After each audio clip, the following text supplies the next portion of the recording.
Kaitan dengan itu, Bu, apa judul kita hari ini? Membangkit Ghirah Islam. Kaitan dengan apa yang saya sampaikan pengantar tadi, Bu. Kaitan juga dengan bulan Safar yang sering kita pergunakan setiap tahun selama umur kita hingga saat ini. Ya, kita masuk ke materi. Membangkitkan Ghirah Islam. Apa tuh ghirah, Bu?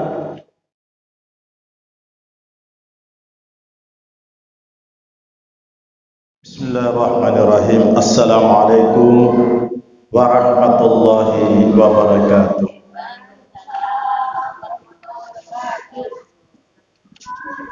Alhamdulillah.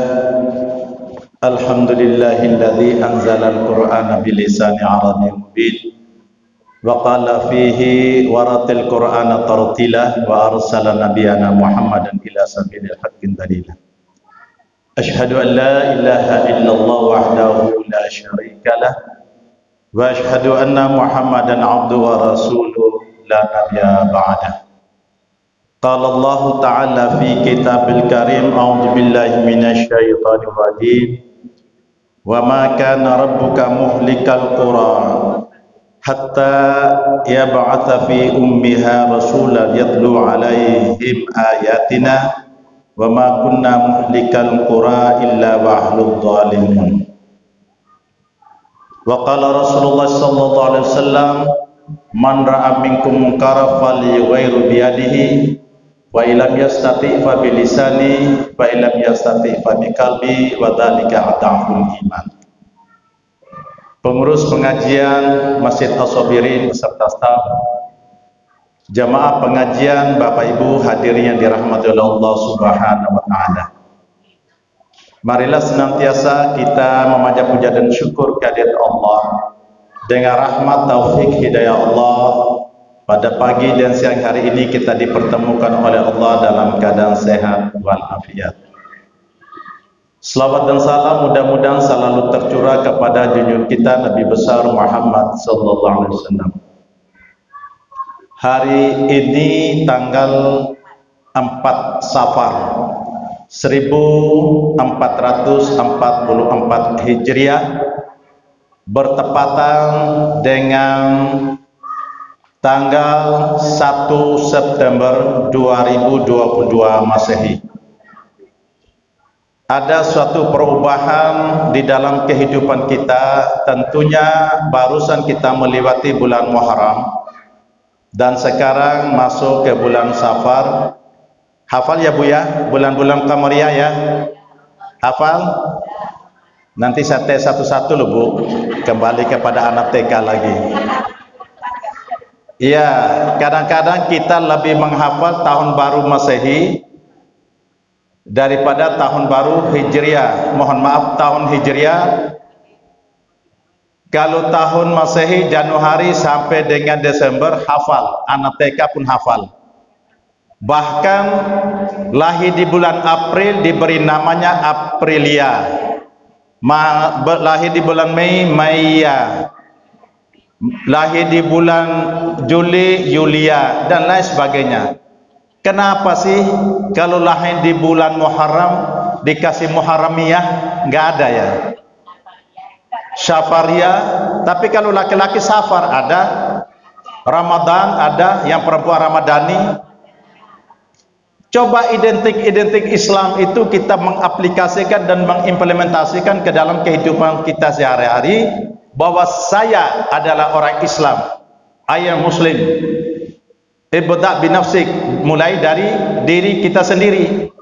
Bagaimana kita bisa menerapkan Islam ke dalam kehidupan rumah tangga kita kalau kita selaku orang tua, bapak dan ibu yang memimpin di dalam rumah tangga itu sendiri tidak menerapkan keislaman di dalam kehidupan berumah tangga. Kadang-kadang cucu kita, anak kita lebih menghafal tahun baru, tahun-tahun Hijriah, bahkan lebih menghafal ayat Al-Quran, khususnya ayat kursi, sedangkan bapak ibunya lebih banyak duduk di kursi. Giliran diganggu setan, ayat kursi baru dihafal. Begitu salah satu tetangganya kesurupan, cari ayat kursinya. Tidak ketemu setannya, kursinya dilempar. Nah, ini kelemahan kita umat Islam tuh. Khususnya orang-orang Islam, makanya saya selalu katakan Islam belum tentu beriman. Kalau beriman pasti Islam. Jadi kalau Islam toh banyak orang Islam, bisa juga Islam kafah, bisa juga Islam isi alam. Tahu Bu Islam isi alam? Yang tidak jauh berbeda seperti makhluk yang lain yang diciptakan oleh Allah, khususnya makhluk yang bernyawa di sini adalah binatang. Itu dikatakan oleh Allah, ulaika kal an'am balhum adallu, mereka itu seperti binatang, bahkan lebih sesat daripada binatang. Ulaika mul ghafilun, mereka itulah termasuk orang yang rugi, orang yang tidak memanfaatkan apa yang diciptakan oleh Allah kepada diri mereka. Mereka tidak mempergunakan dengan sebaiknya. Apa tujuan Allah menciptakan manusia ke permukaan bumi ini? Apa tujuannya? Jawabannya di dalam Al-Quran surat Az-Zariyat surat ke-51 ayat 56. Wa ma khalaqatul jinna wal insa illa liya'budun. Tidak kuciptakan jin dan manusia melainkan untuk menyembah, beribadah kepadaku, kata Allah. Ibadah maghda dan ibadah ghairul maghda. Ibadah yang sangat dianjurkan, bahkan kalau ibadah tersebut kita tinggalkan, Rasulullah mengatakan tidak segan-segan kita dikategorikan kafir. Ini sebagai pengantarnya Bu, kita belum masuk ke materi. Kalau ibadah tersebut kita tinggalkan dengan sengaja, kita bisa dikategorikan sebagai kafir. Nauzubillah min dzalik. Apa ibadah tersebut? Surat Toha surat 20 ayat 14. Surat 20 Toha ayat 14. Apa kata Allah? Innani anallah la ilaha illa ana fa'buduni wa aqimis salata li dzikri. Baca ayat 14.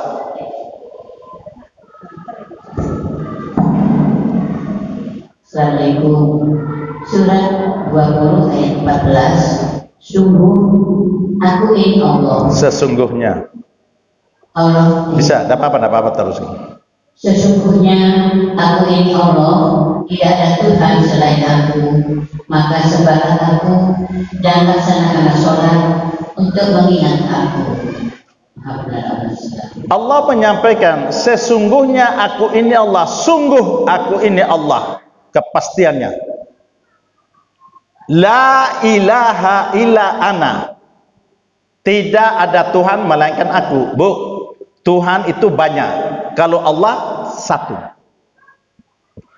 Tuhan itu banyak. Tuhan bisa apa saja. Tiang itu kita jadikan Tuhan, bisa. Tinggal suatu keyakinan sesembahan. Gelas air minum ini dijadikan Tuhan, bisa. Habis korek kuping, kapas yang dikorek itu dijadikan sesembahan, bisa, itu Tuhan. Tapi bukan Allah. La ilaha illa ana, tidak ada Tuhan, pasti itu Allah mengatakan, tidak ada Tuhan melainkan aku Allah. Fa'budni, sembahlah aku. Bagaimana cara menyembah kepada Allah? Wa aqimis salata li dzikri, dirikan salat untuk ingat kepadaku, kata Allah. Untuk ingat kepadaku, kata Allah. Dirikan sholat. Makanya tadi saya katakan, sampai ibadah itu kita tinggalkan dengan sengaja. Rasulullah mengatakan apa? Man tarakas salati muta'ammidan faman kafara jihara. Barang siapa yang meninggalkan sholat dengan sengaja, maka kafirlah ia. Kaitan dengan itu, Bu, apa judul kita hari ini? Membangkit ghirah Islam. Kaitan dengan apa yang saya sampaikan pengantar tadi, Bu, kaitan juga dengan bulan Safar yang sering kita pergunakan setiap tahun selama umur kita hingga saat ini. Ya, kita masuk ke materi. Membangkitkan ghirah Islam. Apa tuh ghirah, Bu? Bukan gairah. Beda gairah dengan ghirah. Kalau saya pindah-pindah kasihan Mas, nanti ikut pindah-pindah juga. Sudah, saya di tempat aja deh. Ghirah itu cemburu. Cemburu. Itu terjemahnya banyak, artinya banyak. Kalau menurut bahasa Arab, ghirah itu cemburu.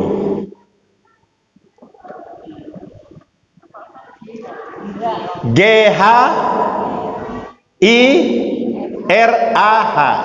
ghirah. Kalau gairah, keinginan, bisa juga syahwat, bisa juga kalau ghirah, cemburu, itu menurut bahasa Arab artinya. Tapi kalau menurut terminologis, ghirah itu yaitu gejolak, adalah semangat yang gejolak, semangat yang menggelora, semangat yang menggelora dalam setiap jiwa. Itu secara terminologis.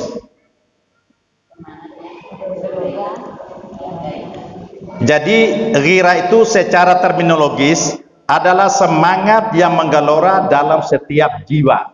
Berarti jiwa di sini apa? Jiwanya manusia ya, bukan jiwanya binatang.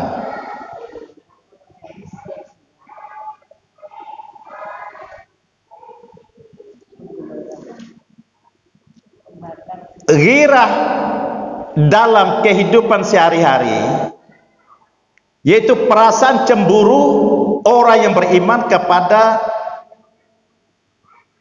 kemaksiatan. Saya ulangi, Bu. Itu artinya macam-macam. Ghirah adalah perasaan cemburu orang beriman kepada kemaksiatan.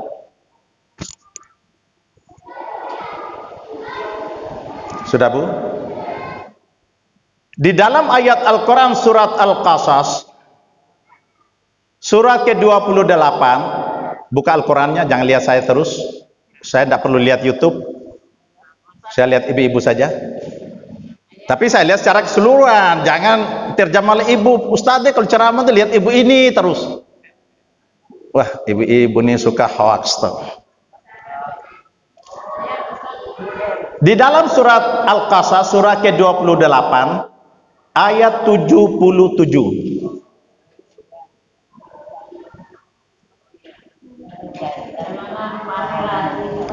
Wabtaghi fi ma ataqallahu daral akhirah wa la tansa nasibaka minad dunya wa ahsin kama ahsanallahu ilaik wa la tabghil fasada fil ardi innallaha la yuhibbul mufsidin. Baca. Terjemahnya, Bu. Bismillahirrahmanirrahim. Dan carilah pada apa yang telah dianugerahkan Allah kepadamu kebahagiaan dunia akhirat, dan janganlah kamu melupakan bagianmu dari kenikmatan duniawi, dan berbuat baiklah kepada orang lain sebagaimana Allah telah berbuat baik kepadamu. Dan janganlah kamu berbuat bersama dengan bumi, sesungguhnya Allah tidak menilai orang-orang yang berbuat dosa. Wabtaghi fi ma ataqallah daral akhirah. Itu perintah Allah untuk kita mencari kehidupan akhirat. Sebelum kita mengalami kehidupan akhirat, sekarang kita mengalami kehidupan di mana, Bu? Ada berapa kali hidup dan berapa kali mati? 2 kali mati, 2 kali hidup. Hidup yang kedua itu tidak akan mati lagi, Bu. Ya. Kalau saya ulangi, tidak ada masalah karena Al-Quran selalu mengulangi. Yang mengulangi saja lupa, apalagi tidak diulangi. Mengapa Al-Quran selalu mengulangi, Bu? Diulang aja lupa, apalagi tidak diulangi. Apalagi umur sudah begini, faktor U ya Bu ya. Kadang-kadang kacamata di kepala, carinya di bawah. Marah-marah dengan cucunya. Kadang-kadang pisau dipegang, cari lagi. Mana pisaunya? Pada pegang pisau. Itu faktor U biasa manusia. Nah, Allah memerintahkan kita untuk cari kampung akhirat. Kampung akhirat itu tentunya setelah kita melewati kampung dunia. Jadi oleh karena itu dunia yang kita alami sekarang ini, Allah melalui Rasulullah mengatakan ad-dunya mazaratul akhirah. Dunia adalah tempat untuk bercocok tanam, ibarat kebun, bercocok tanam, yang hasil yang kita petik nanti bukan di dunia, di akhirat kelak. Kapan? Di yaumul hisab. Tepatnya di padang mahsyar, di saat kita dibangkitkan oleh Allah Subhanahu wa taala. Di saat itu kita dihisab, perhitungkan amal ibadah kita. Itulah yang disebut dengan kehidupan yang kedua, yang tidak akan mati lagi. Di saat itu manusia dalam keadaan sibuk. Apa yang menyebabkan mereka menjadi sibuk? Mereka memperhatikan amal ibadah mereka sendiri melalui kitab yang diberikan oleh Allah. Kitab yang saat ini yang dicatat oleh Raqib dan Atid. Dan kita diberi oleh Allah, perintah Allah kepada kita di dalam Al-Quran, surat Al-Isra, surat ke-17, ayat 14.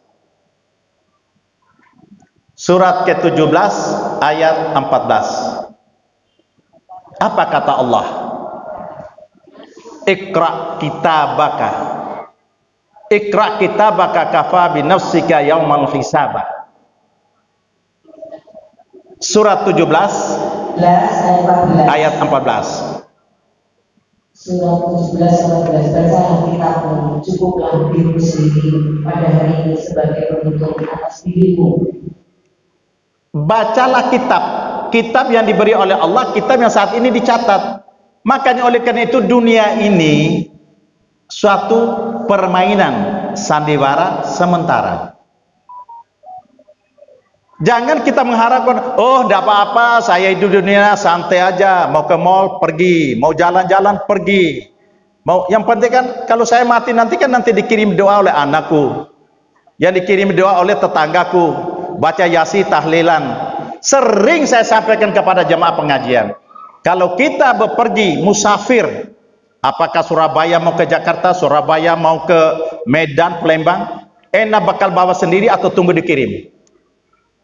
Bu, kalau kita mau bepergian, enak bakal kita bawa sendiri atau tunggu dikirim? Bu, enak bawa sendiri kan? Kalau enak bawa sendiri, lihat ayat selanjutnya, surat 17 juga, ayat 15. Man ihtada fa inna ma yahtadi li nafsi wa man dhalla fa inna ma yudhillu 'alaiha wala taziru waziratu wizra ukhra wa ma kunna mu'adzibina hatta nab'atha rasulah. 17-15. Barang siapa berbuat sesuai dengan petunjuk Allah, maka sesungguhnya itu untuk keselamatan dirinya sendiri, dan barang siapa tersesat, maka sesungguhnya kerugian itu bagi dirinya sendiri.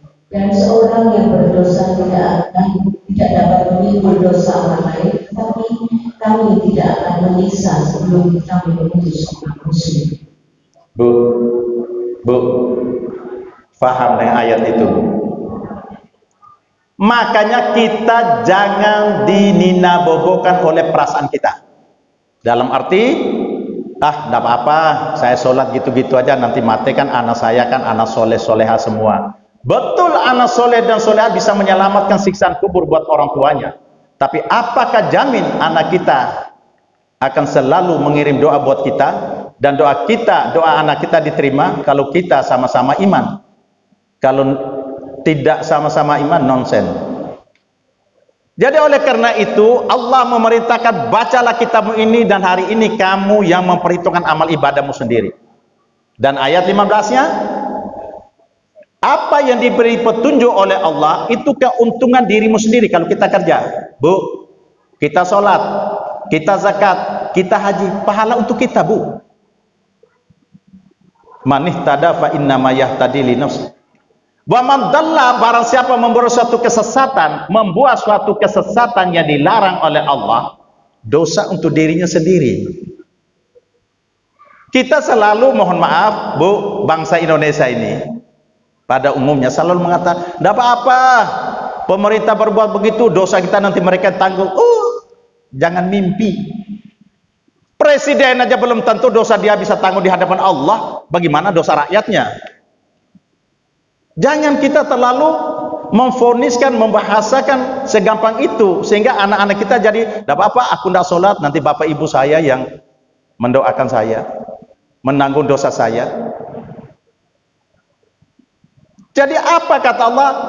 Apabila kamu membuat satu kebaikan untuk dirimu sendiri, apabila kamu membuat satu dosa, kesalahan yang dilarang oleh Allah kita kerjakan, dosa untuk kita sendiri. Dan Allah mempertegaskan lagi, wala taziru waziratu wizra ukhra, dosa seseorang tidak bisa dipikul oleh orang lain. Makanya kaitan dengan itu, apakah ibu merasa cemburu enggak? Ibu merasa mangkel enggak sebagai orang yang beriman apabila melihat suatu kemaksiatan orang berbuat di hadapan kita? Pasti mangkel kan? Kalau merasa diri beriman loh. Dengan perbuatan suatu oknum kemarin yang membunuh orang dengan sengaja, mangkel enggak, Bu? Saya kira secara manusia yang punya naluri kemanusiaan pasti mangkel dan marah. Saya tidak perlu sebut namanya, nanti kurang etis YouTube. Itu etikanya dakwah, Bu. Kita bicara secara umum aja. Sekarang dunia hukum. Walaupun seorang pemimpin mengatakan, kalau saya salah boleh kritik, nanti orang kritik ditangkap masuk penjara. Akhirnya dakwah terhambat. Ini tidak perlu. Jadi oleh karena itu, rasa cemburu kita tuh kepada sesuatu yang dilarang oleh Allah dikerjakan oleh orang lain. Jangan cemburu hanya untuk pribadi kita. Ibu kalau melihat suami ibu bercumbu dengan perempuan lain, apakah ibu mangkel atau ibu cukup mengatakan, oh kamu ketahuan, gitu aja? Atau sandalnya disabati? Karena rasa cemburu, mangkel. Cemburu itu bagian dari iman, Bu. Cemburu itu bagian dari iman. Maka bangkitlah ghirah keislaman kita. Karena cemburu karena Allah, pisah karena Allah, berteman karena Allah. Itu. Tapi kalau ibu hanya mengatakan, oh kamu ketahuan, kadar keimanan bisa dipertanyakan. Kalau suaminya bercumbu dengan istri orang lain atau dengan gadis di bawah umur, aduh, nauzubillah min dzalik. Tapi saya yakin insya Allah di depan saya ini suami sudah kadaluarsa juga, sudah expired. Sudah expired. Jangan kan anak di bawah umur, kasih sama umur pun paling lihat tok, bersalaman sudah, senyum sudah. Ya? Belum ya? Alhamdulillah. Sama Pak, kita belum Pak. Sama. Umur boleh banyak ya. Gairah terus, semangat. Allahu Akbar. Gitu. Ya? Patan sosok yang ngomong mewakili laki-laki. Sehat dong. Berarti masih normal, wajarlah. Loh, kalau ibu mengatakan, mohon maaf, kalau ibu jalan dengan suaminya, mohon maaf, suaminya melihat suatu keindahan. Keindahan dunia yang pertama itu apa, Bu? Keindahan dunia yang pertama disebut oleh Allah dalam Al-Quran itu apa, Bu? Wanita. Buka Al-Quran surat Ali Imran ayat 14. Buka dulu dan saya baca ayatnya, ibu baca terjemahnya biar jangan salah pengertian. Surat Ali Imran surat ketiga ayat 14. Apa kata Allah? Sudah ketemu? Lihat sama-sama ayatnya. Zuina linnasi hubbu syahwati minan nisa'i wal banina wal qanatiri mukantarati minadh dhahbi wal fiddati wal khayli musawwamati wal an'ami wal harth dzalika mataul hayatud dunya wallahu indahu husnul ma'ab. Bismillahirrahmanirrahim. Ayat 14. Dijadikan terasa indah dalam pandangan manusia cinta terhadap apa yang diinginkan, berupa perempuan-perempuan, anak-anak harta benda, dan yang bertumpuk dalam bentuk emas dan perak, sejak pilihan hewan ternak dan sawah ladang. Itulah kesenangan hidup di dunia, dan di sisi Allah tempat kembali yang baik. Bu, jadi kalau Allah sendiri mengatakan bahwa keindahan dunia itu cintanya manusia pertama adalah wanita. Makanya kalau ibu berjalan dengan suaminya, apabila suaminya melihat wanita yang cantik, ibu langsung, "Mas, kurang cantik aku." Berarti ibu mengingkari dirinya sendiri, Bu. Tidak usah ikut pengajian lagi. Biarkanlah kesempatan sampai sejauh mana sih? Kalau dia terus jalan nanti tabrak etalase atau dia tabrak sepeda motor beca di depan. Lihat, sekedar lihat. Begitu lihat, subhanallah cantiknya luar biasa. Tapi jangan bantar-bantar, nanti istrinya ngamuk. Apa saya kurang cantik? Dalam hati aja cukup subhanallah, masya Allah. Alhamdulillah apabila dia pas datang, pas mau jatuh kita tamparin. Alhamdulillah. Nah itu sudah cantik. Apakah dia jatuh pura-pura jatuh karena lihat suami ibu ganteng apa gimana? Biar ditampani. Itu keindahan pertama, Bu. Setelah itu baru apa? Harta, sawah ladang, emas geraman, emas 60 kg, jangan diabaikan. Jadi oleh karena itu, Bu, keindahan itu penting. Makanya Rasulullah selalu menganjurkan kepada kita, apabila melihat suatu keindahan, ucapkan dengan Masya Allah, mengakui. Nah ibu kemari 3 minggu lalu ya, kan tadabbur alam ya, ke Trawas ya. Apa yang ibu melihat?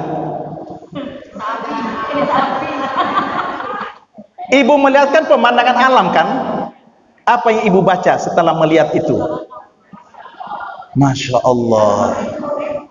Kadang-kadang kita ini lupa dengan Masya Allah. Wi'idai, ya Allah, wi'idai. Gitu ya Bu ya. Biasa manusiawi. Kalau melihat suatu keburukan, kita istighfar, astagfirullahaladzim. Atau kita ucapkan kalau melihat yang tidak kita senang, misalnya sesuatu kejadian yang membawa malapetaka, ucapkan naudzubillah tsumma naudzubillah min dzalik. Semoga hal seperti itu tidak terjadi pada diri kami. Tapi apabila kita mau janji dengan orang, harus ucapkan dengan insya Allah. Bu, besok ke rumah ya?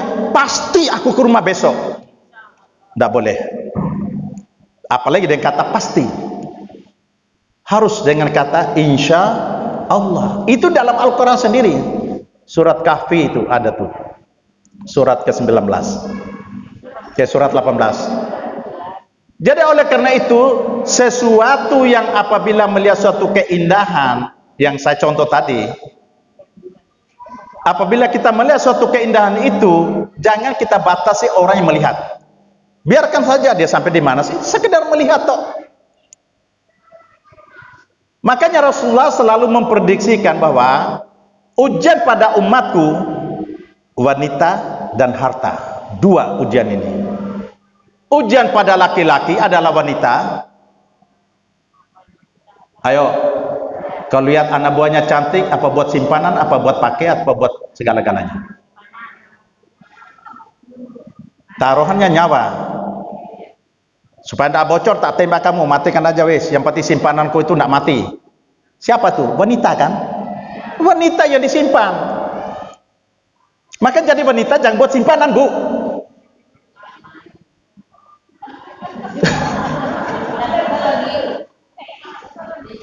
Terjerumusnya laki-laki itu karena wanita juga. Wanita, mohon maaf, laki-laki jadi korupsi dan tertangkap tangan oleh KPK karena wanita, istri. Maka jadi istri itu jangan terlalu banyak menuntut. Pintar itu. Kalau sudah dengan gaji suami 30 juta sebulan, oke deh. 4 bulan itu gaji itu tidak lebih dari 10 juta Bu, gaji pokok. Yang menjadi banyak kan tunjangan dan penyimpangan. Itu aja menjadi banyak.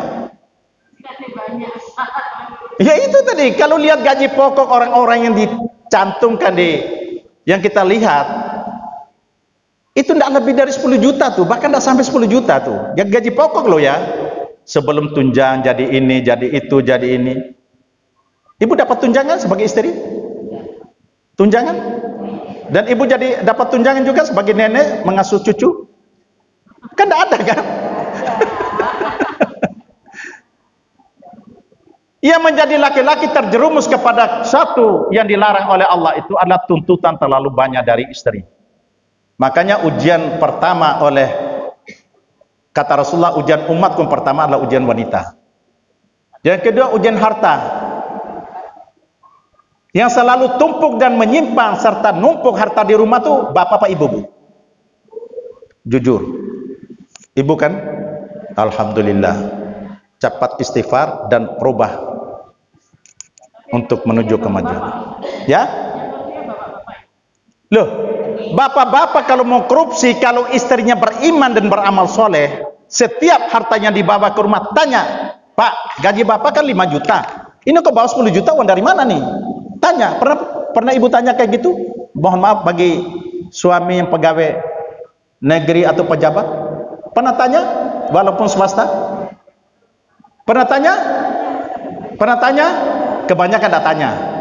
Alhamdulillah, Mas, aduh, wis tak kei, wis jatah piro, tak kei, yang penting bawa uang kayak, gitu kan paling. Mus kayak apa, tidak tahu lagi. Iya, sama-sama tua, pengalaman lah. Tapi alhamdulillah istri saya, walaupun 2 orang istri saya tidak pernah terlalu banyak menuntut. Apa yang dikasih alhamdulillah. Kenapa? Orang yang paling bahagia adalah orang yang paling bersyukur dengan apa yang dia miliki, sudah itu. Kalau mau kurang sampai mati pun, setelah is dead, orang di sekitar innalillahi sudah keinginan sudah tidak ada lagi. Banyak Bu orang kaya tidak punya anak, orang kaya anak tunggal satu-satunya. Begitu meninggal harta diperebutkan. Yang mati sudah.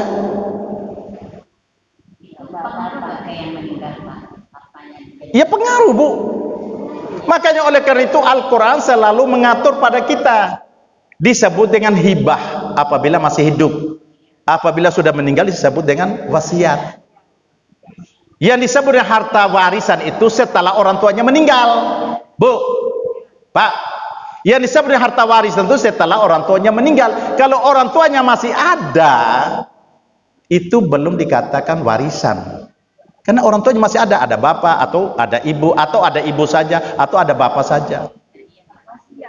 Setelah orang tua menyadari dengan keimanan dan keislamannya, dan dia faham dalam hal ini, dia tulis.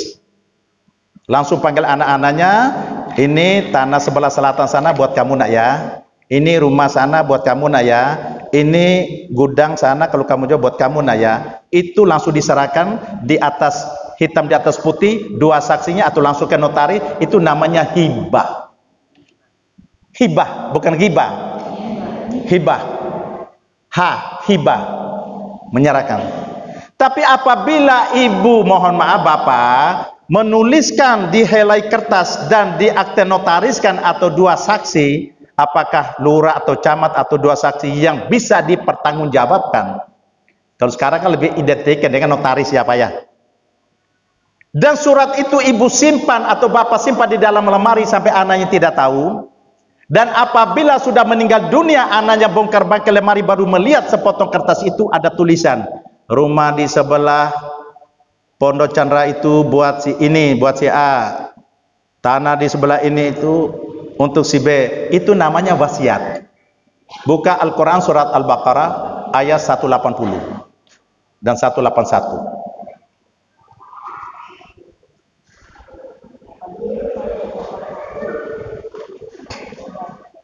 ayat 80. Bu,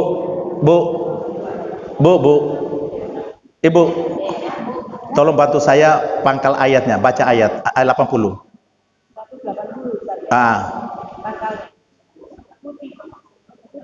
Kutiba alaikumusiyam kama idza hadara ahadakumul mautu in taraka khairan al wasiyatu lil walidaini wal aqrabina wal yatama wal, itu ayat selanjutnya. Coba baca terjemahnya, Bu. Surat Al-Baqarah ayat 180. Baca Bu. Ayat 180 surat Al-Baqarah.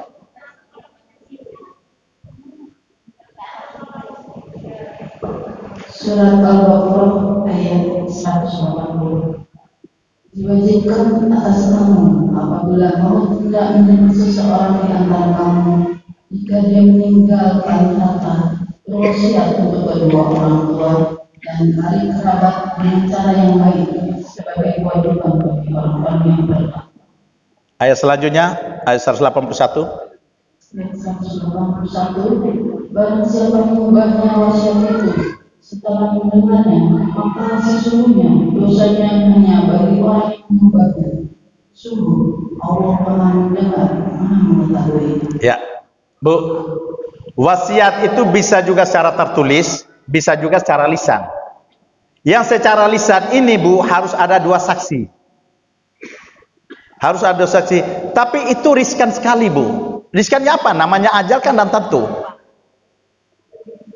Namanya kematian, tidak informasi dulu. Kamu mau mati, tidak usah wasiat di dianya. Sebaiknya ditulis, karena itu anjuran Al-Quran juga. Insya Allah ayat 282, insya Allah kalau tidak salah. Apabila kamu utang piutang harus ditulis. Apabila apa saja harus dengan tulis. Nah, kita bicara masalah wasiat. Jadi wasiat secara tertulis itu dibaca. Setelah dibaca, anaknya misalnya anak 4 orang, penerimaan anaknya semua dan mengakui dengan wasiat itu, alhamdulillah. Tetapi apabila kakak yang tertua dia tidak membaca surat itu di hadapan adik-adiknya, secara otoriter dan diktatornya dia merubah wasiat itu, ayat 181 dosa. Apabila tidak ada kesepakatan dalam wasiat itu, musyawarah. Itu di dalam Al-Quran surat Ali Imran ayat 159, Bu. Wasyawirhum fil amri fa iza azamta fatawakkal Allah innallaha yuhibbul mutawakkilin. Ayat 159 tuh. Jadi musyawarah. 159 surat Ali Imran tuh.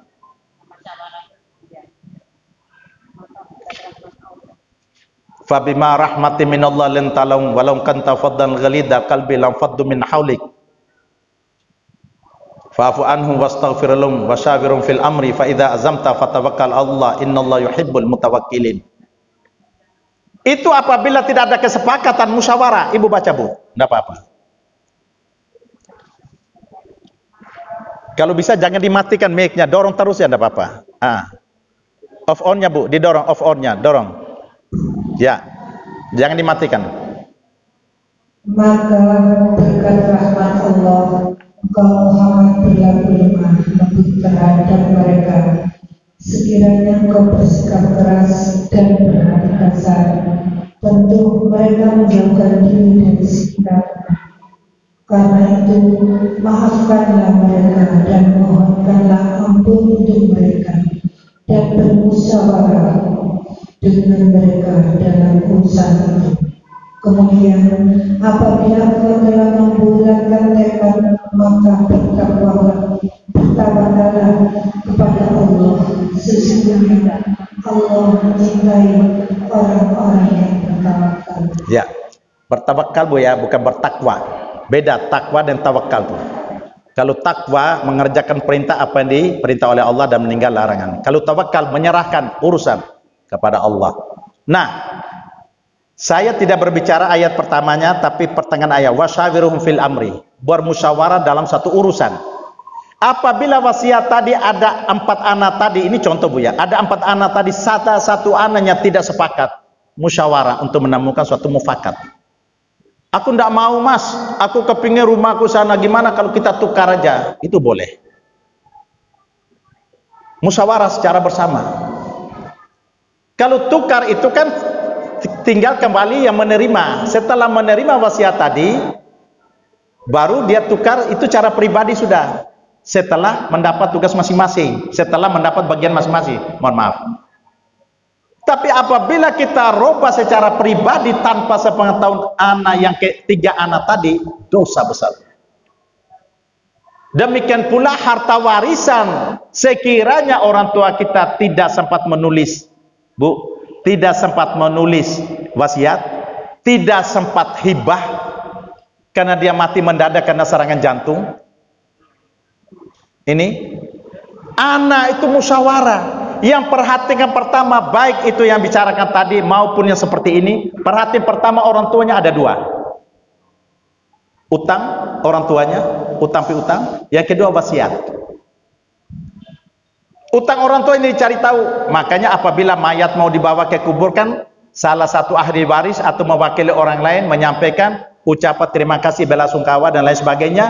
Yang kedua atas nama mayit, atas nama almarhum atau almarhumah, mohon maaf apabila dalam kehidupannya pernah berbuat salah, sengaja atau tidak sengaja, sudah kiranya kita memaafkan.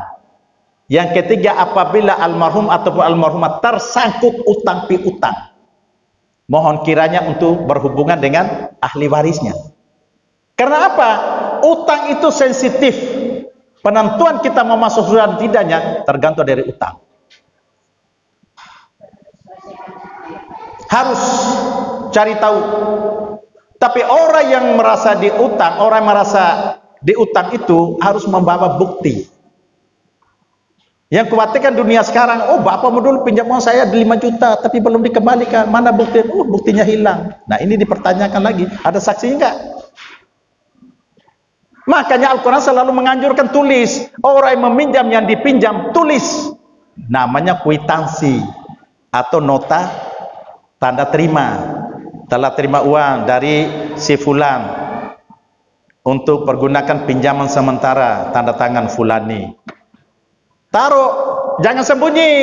Biasa suami yang takut istri sembunyi, nanti ketahuan istriku, aku dimarahin nanti. Dan istri pun jangan ngomel kalau suaminya kasih pinjaman uang itu sebelum meninggal atau dalam keadaan, Pak punya utang Pak ya. Kalau ibu mama sih tidak punya utang, bapak punya utang. Oh enggak, alhamdulillah. Kalau punya utang siapa Pak? Tolong cari tahu Pak. Ini seorang istri yang soleh soleha, bukan istri hanya menerima toh, tidak pernah memberi. Ngerti Bu? Jangan istri hanya menuntut toh, tidak memberi kontribusi yang baik. Begitu suaminya meninggal, utang tidak diperhatikan, hanya mohon maaf. Bagi sanksi hukum orang yang utang, selangkah mau masuk surga diharamkan oleh Allah. Karena apa? Orang yang punya utang menuntut. Orang yang punya utang ini menuntut. Pak, jangan masukkan. Ya Allah, jangan kau masukkan orang ini ke dalam surga. Mengapa? Dia dahulu pernah pinjam uang saya. Begitu saya tagih dia marah-marah. Makanya orang yang tagih itu Bu, orang yang nagih uang kepada kita, orang yang nagih utang, kita jangan marah, justru kita berterima kasih, bersyukur. Alhamdulillah Bu, Pak, kamu sudah ingatkan saya bahwa saya punya utang. Kita harus terima kasih. Mohon maaf Bu ya, nanti insya Allah besok tak dapat uang saya bayar. Ini bagus, ini orang sudah pinjam, begitu nagih, nggak mau, waduh dia ngomel tuh nagih tiap hari. Astagfirullahaladzim. Ibu tahu, ibu tak jamin umur ibu sampai ke besok. Makanya utang sama seperti kita sholat. Kita menundakan sholat dohor jam 12, jam 11 lewat 35 menit kalau tidak salah ya. Ya katakanlah itulah, lewat 31 menit. Kita mau sholat 1:30 atau jam 1. Apa iya umur kita sampai jam 1 nanti? Demikian pula utang Bu, kalau sudah pinjam pagi hari ada uang sore hari, tak pinjam sebentar Bu ya, nanti tak pulang, saya ambil duit, pulang ambil duit. Jangan tunda-tunda lagi kalau ada uang. Kadang-kadang kita punya uang, itu tidak ditagih kok, nanti aja. Apa jamin umur kita setelah kita batal? Nah, sama seperti orang pergi haji kemarin, utang pinjam 25 juta mau pergi haji. Mohon maaf, melalui khatib mimbar, melalui ceramah saya selalu tekankan itu. Kalau apabila kita pergi haji, pinjam uang di bank 25 juta untuk setorkan awal, berarti kita belum mampu untuk melaksanakan haji. Walaupun itu satu kewajiban, tidak semua kewajiban harus wajib kita kerjakan. Illa kecuali dengan kemampuan kita, kata Allah. Surat Al-Baqarah ayat 286 itu. La yukallifullahu nafsan illa wus'aha. Jadi maka oleh karena itu namanya kita cemburu itu bukan cemburu buta, Bu. Cemburu dalam hal yang tidak sesuai dengan tuntunan ajaran yang diberikan oleh Allah pada kita, kita boleh marah, mangkel. Makanya Rasulullah mengatakan, man ra'a minkum munkara falyughayyir biyadihi. Falyughayyir biyadihi. Fa illam yastati fa bilisani, fa illam yastati fa biqalbi, wa dzalika adaful iman. Apabila kamu melihat satu kemungkaran, maka robahlah dengan tanganmu. Siapa itu yang merubah dengan tangan? Bukan tentara saja, bukan polisi saja, rakyat kecil pun selama dia mampu untuk merubah dengan tangan, robah. Kalau mampu. Fa illam yastati, apabila dia tidak bisa, tidak mampu, wa bilisani, dengan lidah, dengan lisan. Apakah itu tugas ustaz, tugas kiai, tugas mubaligh? Tidak, tugas kita sama-sama semua. Tapi dengan cara yang bagus. Ud'u ila rabbika bil hikmah wal mau'izatil hasanah. Cara kamu menyampaikan bagaimana, itu metode. Apabila dengan lisan tidak mampu, dengan hati kita berdoa, ya Allah, semoga kemaksiatan di Indonesia ini cepat sirna dari bumi persada Indonesia ini, ya Allah, agar kami negara betul-betul negara yang diridhamu oleh Allah. Itu doa. Jangan doa untuk diri kita toh, doa untuk orang banyak. Kalau kita doa untuk orang tua kita, doa untuk kaum muslimin muslimah, doa untuk semua yang ada ini, seyogianya kita doa untuk diri kita sendiri. Di mana letaknya? Pada saat kita berdoa, Allahumma ghafir lil mu'minina wal mu'minat wal muslimina wal muslimat. Malaikat secara serentak berdoa, ya Allah, ampunlah dosa orang ini, ya Allah. Berkailah kehidupan orang ini, ya Allah. Karena dia selalu berdoa bukan untuk dirinya saja, tapi untuk orang banyak. Malaikat yang doa pada Allah untuk diri kita, yang kita berdoa pada Allah untuk orang lain. Makanya kita selalu sering berdoa untuk orang tua kita, Bu. Kan orang lain ya. Tata cara berdoa kan sudah diajar oleh Rasulullah. Yang pernah saya sudah sampaikan. Pertama, alhamdulillahirabbil alamin. Harus diawali bismillahirrahmanirrahim, yang pendeknya. Alhamdulillahirabbil alamin. Allahumma shalli ala Muhammad wa ala ali Muhammad. Baru selanjutnya doa untuk orang tua, doa untuk diri kita. Mau panjang boleh, mau pendek boleh, yang penting kan yakin. Dan jangan setelah kita berdoa itu kita kata, aku doa boleh-boleh ya, kok enggak kabul-kabul ya. Pernah enggak kayak gitu, Bu? Pernah enggak kayak gitu? Itu namanya doa putus asa, ngomongan putus asa. Apa kata Allah? Wala tayasu min rauhillah. Jangan kamu putus asa dengan rahmat Allah. Bu, pernah ngomong begitu? Aku doa bolak-balik kok tidak kabul-kabul ya.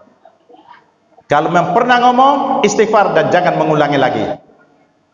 Karena itu doanya, kata-katanya orang, mohon maaf Bu, orang yang tidak punya iman di dalam dirinya. Sekiranya tidak tahu, Allah mengampuni. Sekira kita tahu, sengaja kita ucapkan, berarti kita putus asa. Wala tayasu min rauhillah. Jangan kamu putus asa dengan rahmat Allah. Tugas kita doa. Soal kabul dan tidak urusan Allah. Tapi janji Allah pasti. Ud'uni astajib lakum. Surat apa tuh, Bu? Surat Al-Mu'min. Surat 40 ayat 60. Ya. Kalau 23 kan Al-Mu'minun ya. Biasa dua surat itu selalu keliru oleh orang. Ada Al-Mu'min, ada Al-Mu'minun. Al-Mu'minun surat ke-20, Al-Mu'min surat ke-40, Al-Mu'minun surat ke-23. Sekarang Al-Mu'min surat 40 ayat 60.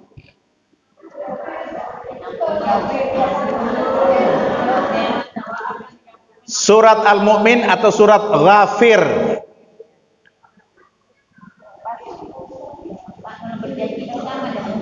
Ya Bu? Oh ya, janji. Itu nanti saya sampaikan. Itu di dalam surat Toha, insyaallah, wa'ufu bil ahdi innal ahda kana mas'ula. Tepatilah janji, sesungguhnya janji itu akan diminta pertanggungjawab. Ya. Insyaallah, surat 17 ya, ayat 34. Saya bicara yang tadi dulu sebentar. Yang tadi surat apa tadi Bu? Surat Al-Mu'min. Surat 40 ayat 60. Dengar ayatnya dulu, baca terjemahnya. Apa kata Allah? Wa qala rabbukum ud'uni astajib lakum. Kalau saya baca ayatnya Bu, Ibu tolong lihat Al-Qur'an. Ibu jangan lihat saya, lihat Al-Qur'an. Kalau saya salah, tolong ditegur. Baik itu bacaan maupun makhrajatul huruf atau sifatul huruf. Kalau Ibu sungkan untuk suara keras, pelan aja Ibu perbaiki sendiri, tidak apa-apa. Saya baca, wa qala rabbukum ud'uni astajib lakum innal ladzina yastakbiruna an ibadati sayadkhuluna jahannama dakhirin. Mohon maaf. Baca terjemahnya. Dan Tuhan berfirman, berdoalah kepadaku, niscaya akan aku perkenankan bagimu. Sesungguhnya orang-orang yang sombong tidak mau menyembahmu akan masuk neraka jahanam dalam keadaan hina. Bu, apa kata Allah? Ud'uni astajib lakum. Mintalah, doalah kepadaku, pasti. Mengapa saya katakan pasti? Karena Allah yang mengatakan pasti. Justru orang yang tidak pernah berdoa, Bu, justru tidak pernah berdoa. Apa kata Allah? Oh, itu orang sombong. Ibadah di sini tuh bisa juga menyembah Allah, bisa juga berdoa. Tapi kalau konteks ayat itu doa. Innal ladzina yastakbiruna an ibadati. Sesungguhnya orang yang tidak beribadah, orang yang tidak berdoa kepadaku, apa kata Allah? Sombong. Orang itu apabila hidup selalu susah, walaupun dia kaya secara harta kaya, tapi hatinya sempit. Dan apabila mati masuk neraka dalam keadaan hina dina. Nauzubillah min dzalik. Sudah masuk neraka, hina lagi. Kenapa? Karena kesombongan dia. Contoh seperti siapa, Bu? Qarun. Surah Al-Qasas ayat 58 itu.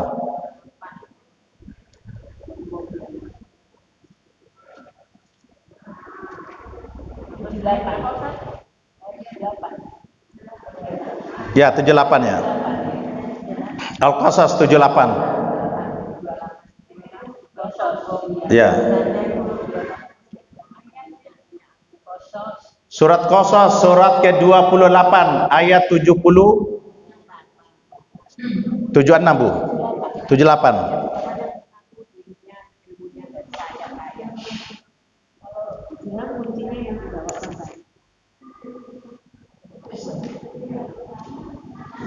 Coba Ibu baca dulu ayat 76.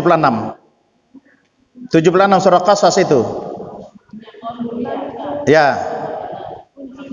Ya, baca terjemahnya ya. Sesungguhnya kamu termasuk kaum besar, tetapi dia berlaku zalim terhadap mereka. 76 surat Qasas. Ya. Ya.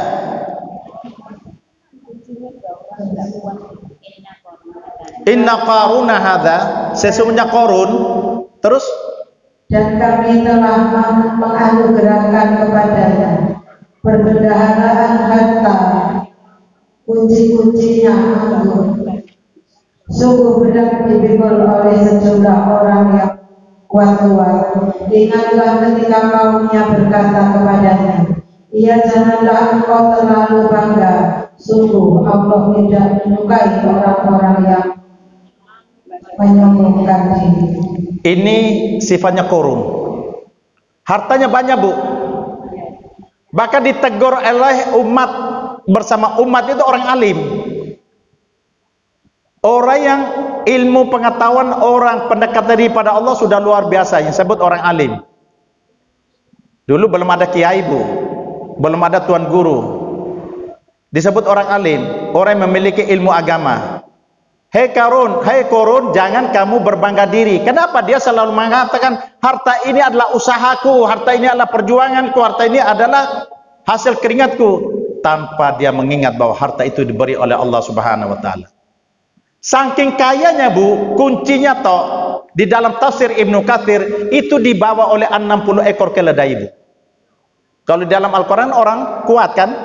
Di dalam tafsir Ibnu Katsir menafsirkan ayat tersebut, itu sampai 60 ekor keledai membawa kuncinya toh, saking banyak gudangnya yang menimbun hartanya itu. Sekarang ada nggak orang yang menimbun harta? Ada nggak orang yang menimbun harta? Harta inilah yang akan bakar menjadi bahan bakar api neraka, yang membakar untuk membakar kembali pemilik harta yang sombong. Sudah sombong, yang dikatakan orang sombong gimana bu? Orang yang menolak kebenaran dan meremehkan orang lain. Kalau sombong dalam harta, orang yang merasa harta yang dia dapat itu bukan pemberian Allah, usaha dirinya sendiri, dan dia tanpa mengeluarkan hak-hak harta di dalam harta itu untuk orang lain, yaitu zakat, infak, dan sedekah. Itu orang sombong. Contohnya Korun. Sudah ditegur. Akhirnya apa? Akhirnya dia mati ditenggelamkan oleh Allah. Sama seperti Firaun.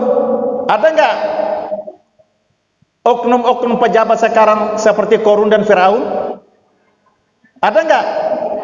Banyak. Ini dibenamkan di dalam tanah lumpur. Sedangkan Korun itu sendiri masih sepupunya Nabi Musa. Musa alaihissalam masih sepupunya dari nasab yang setelah bapaknya, di atas bapaknya itu, nah satu nenek masih sepupu.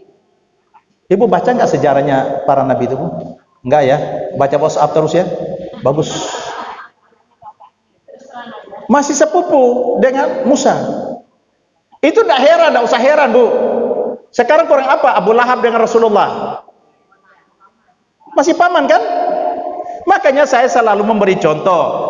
Ada bapak beriman, anak kafir. Siapa tuh? Nuh dengan anaknya Kan'an. Ada anak beriman, bapak kafir. Kalau tadi bapak beriman, anak kafir. Sekarang ada anak beriman, bapak kafir. Siapa? Nabi Ibrahim dengan bapaknya siapa? Azar, bukan Azhar, Azar. Ada istri beriman, suami kafir. Nabi Firaun, istri beriman. Siapa nama istrinya?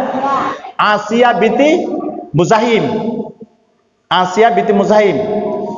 Bapak bisa pindah-pindah, tak tulis. Bisa ya. Bedakan Aisyah dengan Asia. Asia. Jadi Asia itu bu, istrinya Firaun. Nah, salah satu 4 wanita yang masuk surga tanpa hisab itu Asia binti Muzahim. Kan sudah saya sampaikan dulu, lupa apa tidak tahu? Lupa ya. 4 wanita itu siapa-siapa bu? Khadijah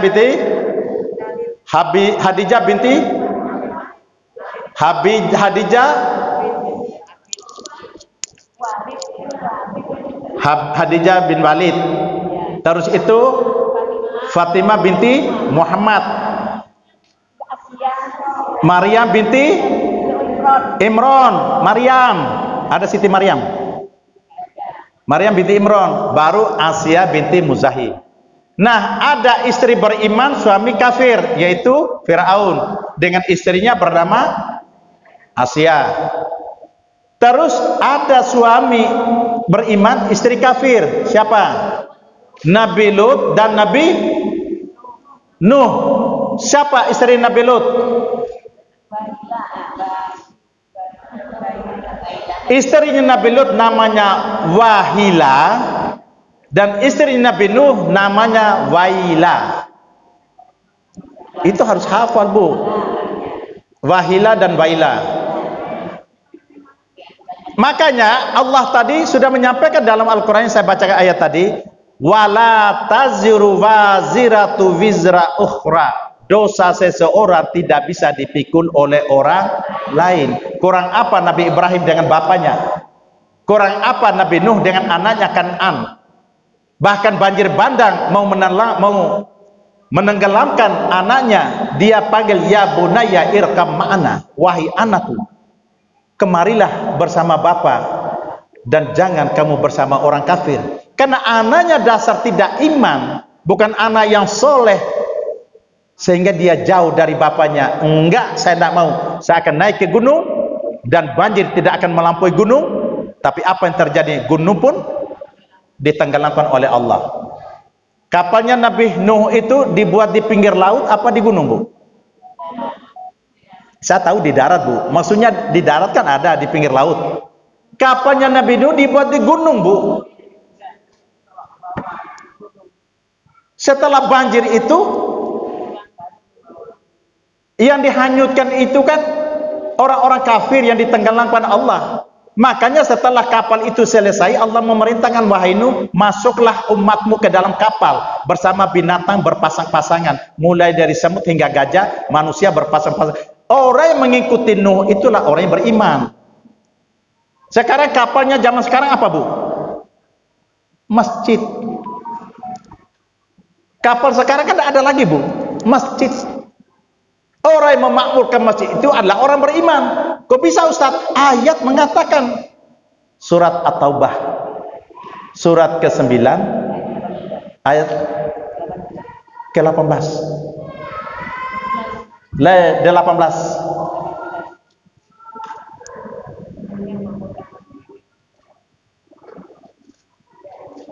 Jadi orang yang beriman itu, Bu, selalu bertengger kepada Allah Subhanahu wa taala. Kalau dahulu kapalnya Nabi Nuh itu memuat orang-orang yang mengikuti Nuh itu adalah orang yang beriman. Nah, sekarang kapal sekarang ini adalah masjid. Nah, memakmurkan masjid itu adalah orang beriman. Ayatnya surat At-Taubah surat ke-9 ayat 18. Innama ya'muru masajidallahi man amana billahi wal yawmil akhir wa aqamas salata wa ataz zakata wa lam yahsha illallah fa asa ulaika. Dan terakhir ayatnya hingga akhir aja, baca terjemahnya, Bu. Sesungguhnya yang memakmurkan masjid Allah hanyalah orang-orang yang beriman kepada Allah dan hari kemudian, serta tetap melaksanakan sholat, menunaikan zakat, dan tidak takut kepada apapun kecuali kepada Allah. Maka mudah-mudahan mereka termasuk orang-orang yang mendapat petunjuk.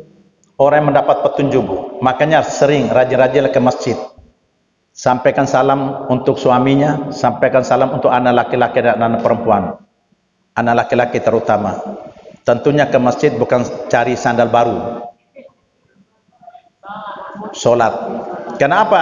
Sesungguhnya yang memakmurkan masjid bisa juga sholat 5 waktu di masjid, bisa juga talabul ilmu, majelis ta'lim, latih memanah, latih berkuda di luar, ya. Musyawarah untuk kemajuan umat Islam, musyawarah untuk memperhatikan nasib orang lain. Jangan musyawarah untuk riba, jangan musyawarah berbicara untuk kejelekan orang lain. Itu masjid, Bu. Makanya kalau dahulu Nabi Nuh memerintahkan, diperintah oleh Allah, masukkan ke dalam kapal mutu berpasang-pasangan, mulai dari binatang, semut sampai gajah. Manusia berpasang-pasangan juga. Anaknya sendiri tidak mau, Bu. Kenapa? Bukan beriman. Kalau kita melihat anaknya Nabi Nuh dengan anaknya Nabi Ibrahim berbeda. Siapa anaknya Nabi Ibrahim? Anak pertamanya Nabi Ibrahim siapa, Bu? Ismail. Dari ibunya nama siapa? Salah, Siti Hajar.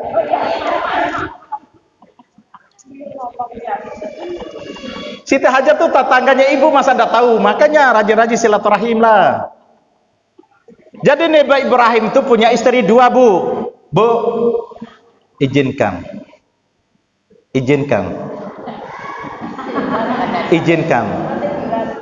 Berat ya? Nah.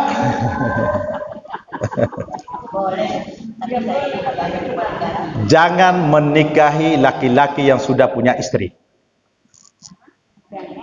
Jangan menikahi laki-laki yang punya istri, dan jangan menikahi wanita yang sudah punya suami.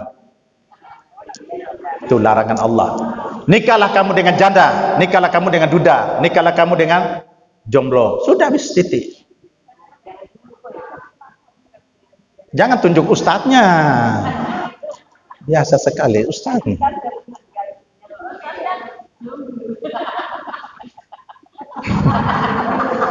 Bongkar rahasia aja. Sudah sampai di mana tadi, Bu? Jadi oleh karena itu bedakan anaknya Nabi Ibrahim dengan anaknya Nabi Nuh. Ibrahim punya istri dua, Bu. Istri pertama Sarah. Orang Indonesia bilang Siti Sarah. Yang kedua Hajar, Siti Hajar. Hajar itu pembantunya, kalau bahasa Arabnya bukan Hadam, diterjemahkan budak. Hadam itu bahasa Arab artinya budak. Itu anjuran Allah kepada Siti Sarah. Kenapa? Dan 80 tahun kurang lebih Nabi Ibrahim nikah dengan Siti, belum Nabi ya, Ibrahim nikah dengan Siti Sarah, belum memperolehkan anak. Kalau umur 80 kan berarti sudah mandul ya, sudah expired ya, sudah kadaluarsa ya, sudah menopause ya. Wis tak makan semua aja, biar tahu. Tapi expirednya Sarah berbeda dengan expirednya Sarah sekarang, Bu. Lu beda lu, Bu.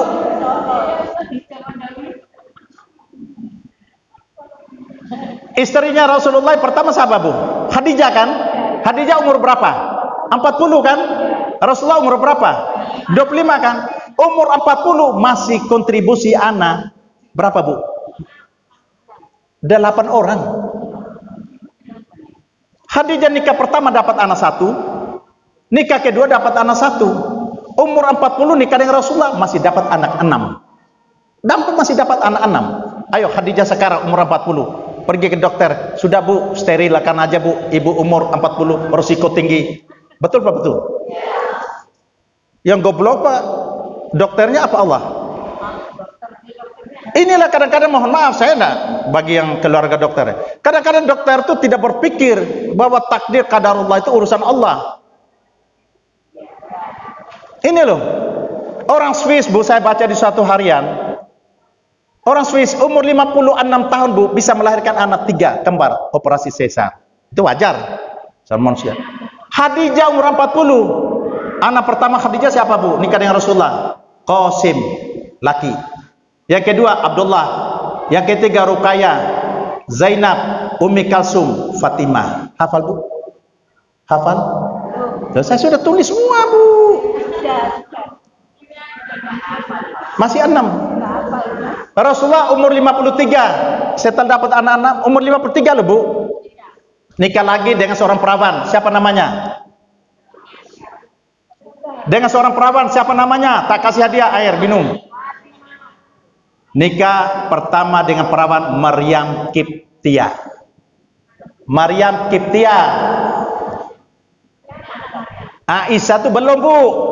Nikah pertama Rasulullah umur 53 tahun. Nikah dengan Maryam.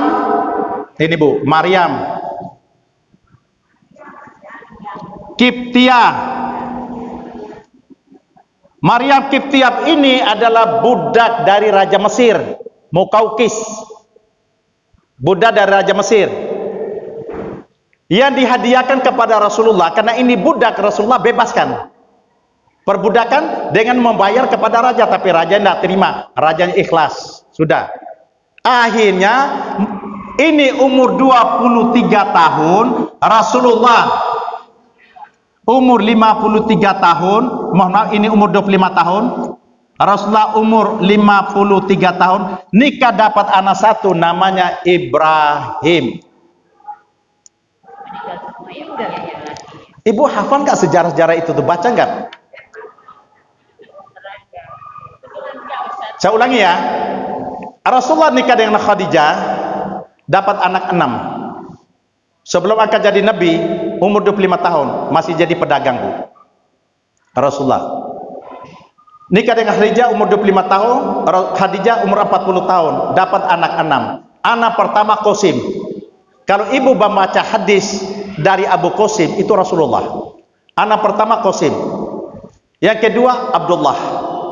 Yang ketiga Ruqayyah, Zainab, Ummi Kalsum, Fatimah. 4 perempuan, 2 laki dari Khadijah. Setelah Rasulullah nikah lagi dengan Maryam Qibtiyah, dapat anak 1 namanya Ibrahim, anak laki. Semua anak laki itu umur tidak sampai 5 tahun. Ada yang kayak Qasim umur 1 tahun 7 bulan, apa katakanlah 2 tahun meninggal. Ibrahim umur 1,5 tahun. Abdullah umur tidak sampai 3 tahun meninggal. Allah punya rencana. Karena apa? Arab waktu itu sistem kerajaan. Karena kan Rasulullah akan diutus oleh Allah sebagai Nabi. Tidak ada setelah Nabi Muhammad, ada Nabi lagi. Ada Nabi Qasim, ada Nabi Abdullah, ada Nabi Ibrahim, tidak ada. Sehingga ini rencana Allah yang diprediksikan oleh mufassirin, oleh ulama. Kurang lebih begitulah. Karena sistem kerajaan itu kalau bapaknya meninggal, kan bapak anaknya. Seperti Raja Abdullah sekarang. Dulu kan Raja Saud, turun ke Abdullah, turun lagi ke anaknya kalau meninggal. Nah, karena ini bukan sistem kerajaan, sistem kenabian. Setelah Nabi Muhammad Rasulullah SAW, tidak ada Nabi lagi. Tidak ada Nabi lagi. Adapun munculnya Ahmad Shadiq, Lia Eden, yang ngaku Jibril, malaikat. Masa Jibril masuk penjara? Ya makanya tadi Lia Eden ngaku malaikat Jibril, Ahmad Shadiq ngaku Nabi Muhammad. Ya ada, semuanya itu palsu. Sedangkan Nabi Muhammad khataman nabiyya, penutup dari semua nabi. Jadi oleh karena itu kita harus tahu sejarahnya, Bu. Minimal anaknya Rasulullah. Anaknya Rasulullah, Bu. Anaknya Rasulullah 6 orang, 7 orang itu laki-laki meninggal waktu kecil. Tapi yang perempuan 4 orang sempat menikmati keindahan dunia, sempat menikah semua. Tapi dari 4 anak itu yang menyaksikan terakhir Rasulullah, nafas orang tuanya hanya Fatimah Tuz-Zahra. Hanya Fatimah toh. Ruqayyah, Ummi Kalsum, Zainab meninggal. Mereka sudah nikah semua tapi meninggal. Tapi detik terakhirnya Rasulullah disaksikan oleh satu anak yang bernama Fatimah. Kontribusinya Fatimah kepada Rasulullah luar biasa, sehingga Fatimah diberi hadiah oleh Allah dengan apa? Masuk surga tanpa hisab. Makanya didik orang tua sebaik-baiknya, karena kita bakal jadi orang tua. Bisa diterima, Bu? Jangan ngantuk. Jadi oleh karena itu, Bu, kalaupun Rasulullah nikah lagi dengan siapa lagi yang kedua? Perawan yang kedua? Perawan yang kedua siapa? Aisyah binti Abu Bakar. Istri Rasulullah. Perawan yang kedua kan Aisyah binti Abu Bakar kan? Yang sekarang selalu memberi kontribusi melalui hadis itu Aisyah, an Aisyah radhiyallahu an Aisyah. Tanpa Aisyah kita tidak tahu bagaimana Rasulullah mandi, bagaimana Rasulullah kumpul suami istri, bagaimana Rasulullah segala macam lah untuk rumah tangga. Rasulullah umur 53 tahun nikah dengan Aisyah umur 7 tahun. Tapi umur 7 tahun Rasulullah belum mempergauli secara suami dan istri. Pertanyaan kan, kenapa Pak? Kan gitu ya? Karena umur 7 tahun Aisyah belum menstruasi. Paham, Bu? Karena kedewasaan seorang perempuan itu apabila sudah menstruasi. Kedewasaan laki-laki, akil baliknya laki-laki, akil baliknya perempuan itu, akil baliknya perempuan apabila sudah menstruasi. Akil baliknya laki-laki apabila sudah mimpi malam. Mimpi siapa? Mimpi malam. Pokoknya mimpi yang keluar harus mandi janabah. Bisa diterima, Bu? Nah, Rasulullah baru mempergauli Aisyah itu dalam sebuah hadis ada umur 11 tahun, ada umur 12 tahun. Kita ambil umur 11 tahun. 11 tahun itu karena Aisyah itu sudah menstruasi. Loh Ustaz, masih kecil. Oh, orang Arab, Bu. Umur 11 tahun, gede, dukur, cantik, mancung, putih, bersih, mulus. Komplit. Komplit. Kalau kita anak 11 tahun, ada. Masih kecil kan? Makanya Allah menciptakan manusia itu dengan segala macam variasi, serta rupa dan wajah berbeda-beda. Karena asalnya manusia kan dari tanah. Tanah itu kan tidak serta-merta sama. Ada tanah liat, ada tanah hitam, ada tanah putih, ada tanah coklat. Kalau orang yang sering ribut berarti tanah sengketa. Orang yang sering ribut berarti dijadikan oleh Allah dari tanah sengketa. Tapi itu hanya intermezzo, Bu, bukan benaran. Yang jelas manusia itu berasal dari tanah liat tabikar. Tanah liat tabikar. Itu hadis yang jelas, yaitu Nabi Adam. Jadi oleh karena itu, kalau kita sebagai manusia punya sifat ghira, cemburu, wajar, karena cemburu adalah bagian dari iman. Nah, pertanyaan mohon maaf Bu Nurul tadi, apakah adil itu? Perlu. Coba buka surat Al-Isra ayat 34. Surat 17 ayat 34. Itu di bawah ayat itu, kalau ibu buka mushaf, ada yang sebelah kanan, ada yang sebelah kiri, pertengahan. Itu ditulis wa'aufu bil ahdi innal ahda kana mas'ula. Dan ayat itu sering tulis di buku nikah. Ibu pulang dari sini coba periksa buku nikahnya, Bu. Buku nikah lawas yang lama pasti ada tulis ayat itu. Ayat 34. Ibu baca secara terjemah, keseluruhan terjemahnya. Coba baca.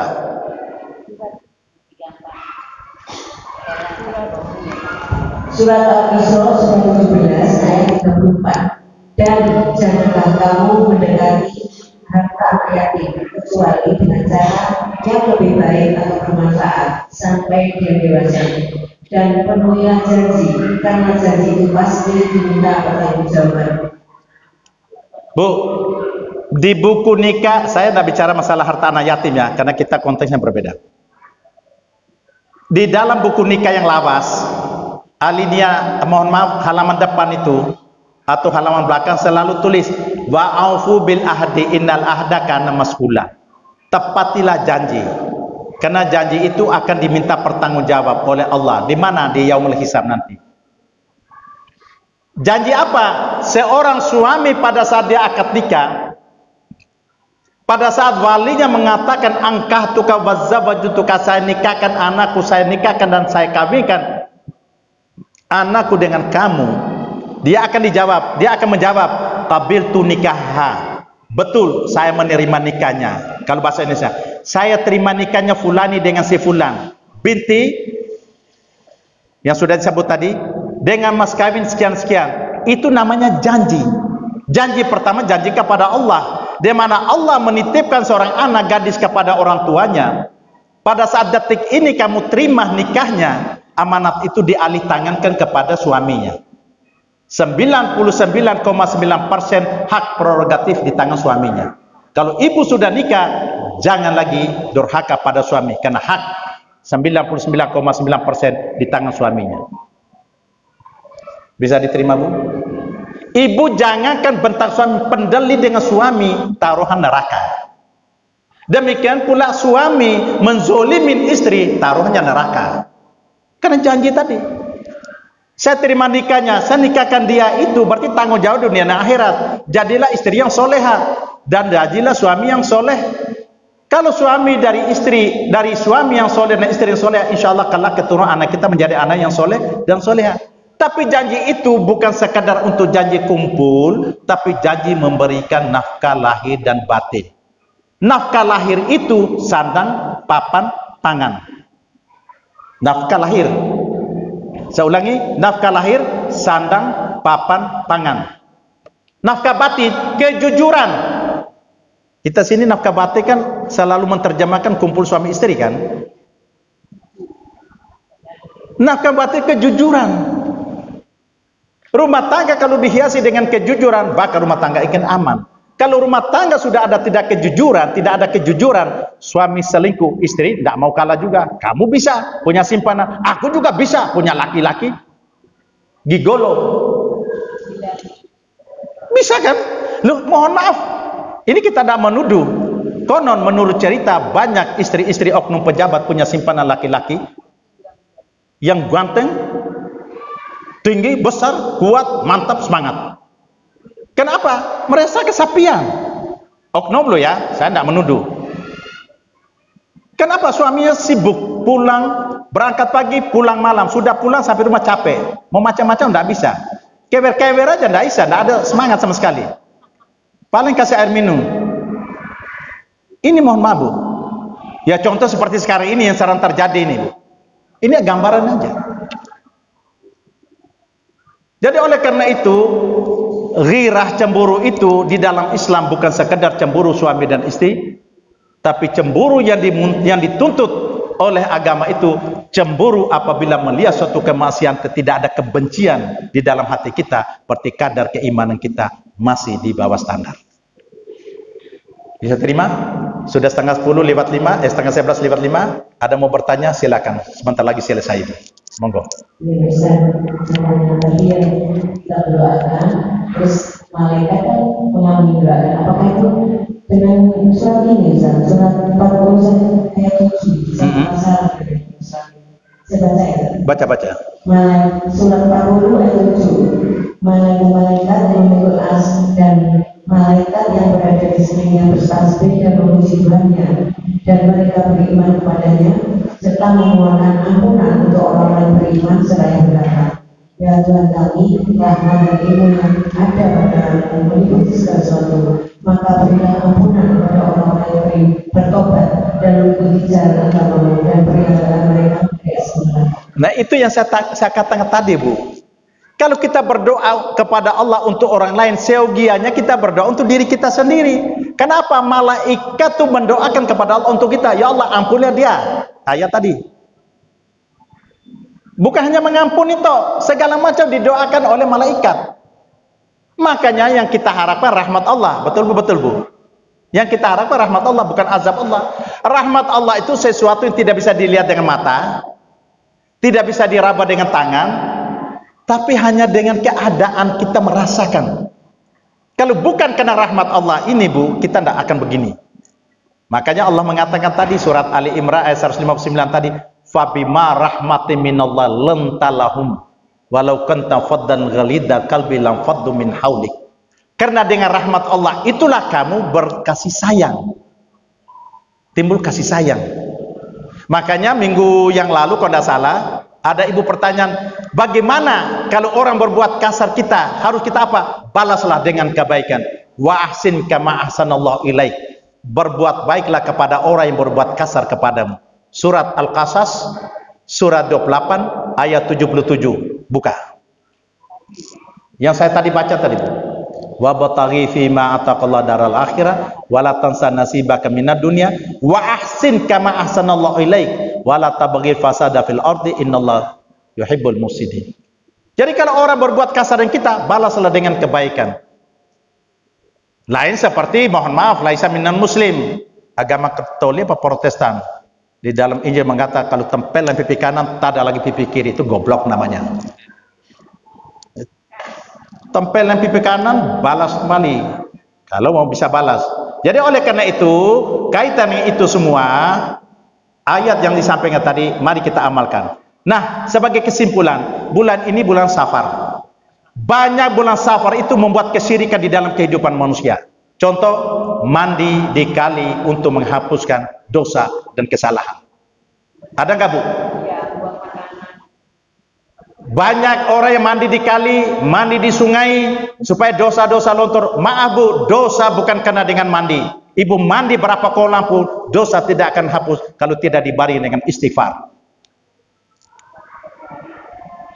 Dosa akan terhapus dengan istighfar, bukan dengan mandi di kali bulan Safar. Sering terjadi Bu di desa-desa. Dan saya waktu SD dulu belum paham masalah agama. Di desa saya pernah kayak gitu. Terus bulan Safar ibu-ibu untuk meratakan gigi. Apa tuh? Hah? Loh kok Bali toh? Orang Jawa juga. Kenapa? Karena kadar keiman tidak paham malah agama. Jadi makanya hal-hal seperti itu tolong. Sama seperti bulan Muharram kemarin, buat cuci keris. Hal-hal seperti gitu Bu, itu sudah menjurus kepada syirik. Syirik perbuatannya, musyrik orangnya. Jadi jangan sampai, mengapa saya angkat tema itu? Karena kaitan dengan bulan Safar. Kadang-kadang kita diajak orang mengajak, ayo Bu kita piknik, mandi, biar dosa-dosa kita keluar. Ini kan bulan Safar Bu. Nggak ada. Nggak ada. Tolak.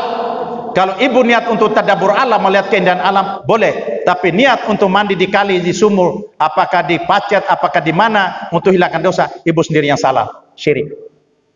Karena menghilangkan dosa itu hanya dengan istighfar. Istighfar yang paling bagus di waktu sahur.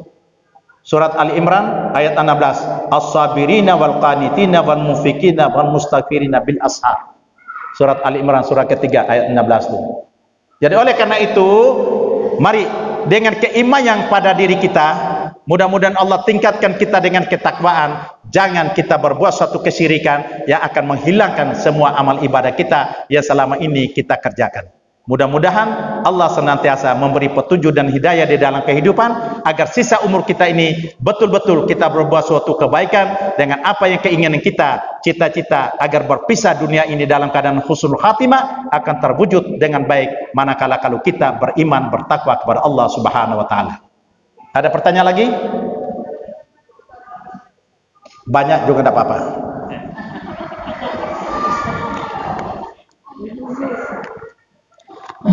Besar Ya. banyak ya ibu yang berarti sama suami, banyak, hampir semua kayaknya.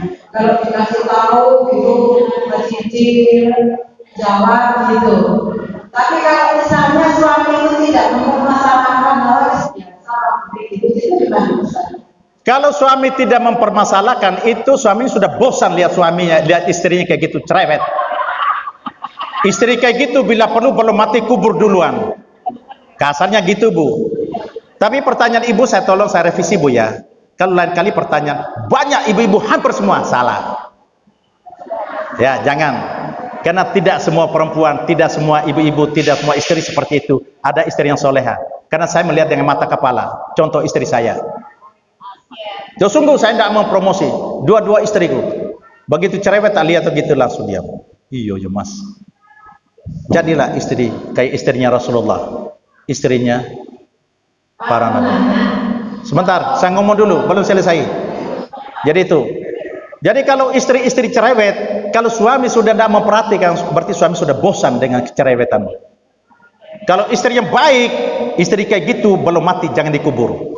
Kalau istri cerewet sudah mati baru dikubur. Bisa diterima Bu?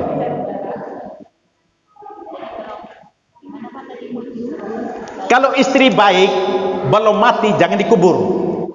Belum mati kan? Karena dia baik, jangan dikubur. Iya. Karena saking baiknya, berarti apa? Berarti dijaga, dibina. Karena kebaikan seorang istri itu apabila pemberian suami, kalau dia sudah menerima dan ikhlas, itu wanita yang bagus.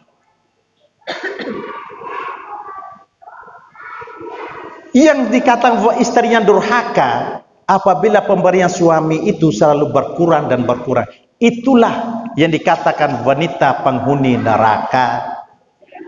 Na'udzubillah min dzalik. Semoga wanita di hadapan saya ini ahli surga semua. Amin. Mau masuk surga?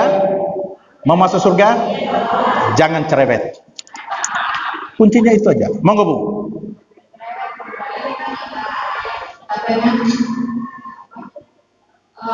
Dosa itu tidak ditanggung sama orang kan, atau pahala itu. Nah, kalau peraturan pemerintah menyatakan bahwa bank syariah itu katanya bebas dari riba, tapi aku menggali terus karena memang katakan kami ini pasangan muda yang butuh bank gitu kan. Nah, itu saya kok jauh dari saya kalau tetap suami saya tetap pengen bang saya gimana? Apakah memang dosanya suami saya nanti tanggung seluruh pemerintah? Bu, kita baca ayatnya ya. Saya baca ayatnya ya. Dengar. Surat Al-Baqarah surat kedua ayat 275. Ayat 275. Wa halallahu al-bai'a wa harrama riba. Ya. Surat Al-Baqarah surat kedua ayat 275. Wa halallahu al-bai'a wa harrama riba. Wa halallahu al-bai'a wa harrama riba. Allah membolehkan kamu jual beli tapi mengharamkan riba. Tolong perhatikan Bu ayat itu. Riba yang macam mana yang diharamkan oleh Allah? Buka surat Ali Imran ayat 130. Surat ketiga ayat 130. Apa kata Allah? Ya ayyuhalladzina amanu la ta'kulu riba adha'afa mudha'afatan. Wattaqullah innallaha tawwabur rahim. Baca terjemahnya. Kalau saya terjemah kiranya ibu saya ngarang. Ayat 130 surat Al Imran, baca terjemahnya. Wahai orang-orang yang beriman, janganlah kamu memakan harta riba dengan berlipat ganda, dan bertakwalah kepada Allah agar kamu beruntung. Nah, pertanyaan ibu, bagaimana dengan bank syariah? Semua bank itu riba. Asalnya riba. Kesepakatan ulama. Karena bisa juga mengambil dalil dari surat Al-Baqarah ayat 275 tadi. Boleh kamu berjual beli, tapi jangan riba. Ribanya macam mana sudah dijawab pada ayat 130 surat Al-Imran. Nah, yang dikatakan ibu tadi semua asal bank itu riba, Bu. Apakah itu bank konvensional atau bank syariah? Sama. Karena kesepakatan ulama mengambil manfaat dan mudaratnya. Orang Arab simpan uang di Swiss, orang Arab simpan uang di Amerika, orang Arab simpan uang di luar Arab karena untuk menghindari riba. Riba diambil oleh siapa? Laisa minal muslim. Bank tidak, karena orang yang punya uang itu simpan uang hanya menyelamatkan uang dari kebakaran, dari pencurian. Tapi mereka tidak ambil bunganya. Nah, bunga itu diambil oleh orang kafir, laisa minal muslim. Sehingga laisa minal muslim ini kumpul uang-uang itu untuk memukul kembali orang Islam, untuk memukul kembali dunia, untuk memukul kembali musuh-musuh mereka yang disebut dengan IJJI. Itu uang bunga yang orang Islam. Makanya ulama sepakat untuk mengambil manfaat. Kalau bunga ini kita ambil, diambil orang-orang kafir, kita Islamnya rugi. Bagaimana caranya? Kita ambil, bangunkan infrastruktur dari hasil bunga. Bukan uang haji yang diambil. Bunganya uang haji boleh dipakai, tapi uang modal orang haji itu jangan diambil. Hei pemerintah, gitu loh. Termasuk ma'ruf amin yang tanda tangan itu. Jadi uang modal itu jangan diambil. Yang diambil bunganya, cukup bunganya itu untuk bangun infrastruktur, untuk bangun apa silakan, untuk mau korupsi silakan. Tapi modal asalnya itu jangan kalian ambil, haram hukumnya. Yang merasakan infrastruktur itu hanya orang kota, orang desa itu belum tentu. Mereka kumpul sedikit-sedikit begitu sampai nisab 25 juta, store. Begitu pengumuman 35 juta untuk naik haji. Begitu mau naik haji dibatasi karena dana kurang, dipangkasi umurnya, dipangkasi itu ininya. Macam-macam. Hati-hati zolim. Maka kembali pertanyaan ibu tadi, mungkin karena di atas pemerintah itu ada penasehat. Siapa penasehat pemerintah? Ulama. Ulama mungkin memakai dalil itu sehingga membolehkan. Sudah, saya tidak usah lebih lanjut lagi. Mohon maaf Bu, kalau ibu tanya gimana Ustaz? Mohon maaf, saya simpan uang di bank. Alhamdulillah sampai saat ini saya tidak pernah bunga, saya tidak pernah pakai. Bunga selalu tiap tahun tak kirim ke kampung untuk digunakan orang-orang. Cukup dengan hasil saya keseharian itu. Kenapa? Orang yang memakai riba itu luar biasa. Nauzubillah min dzalik. Ketentuan Allah yang menentukan. Kalau kita bisa hindarilah. Ya, hindarilah. Monggo. Cukup. Ini tambah satu kali, tidak apa-apa. Pertanyaan, monggo.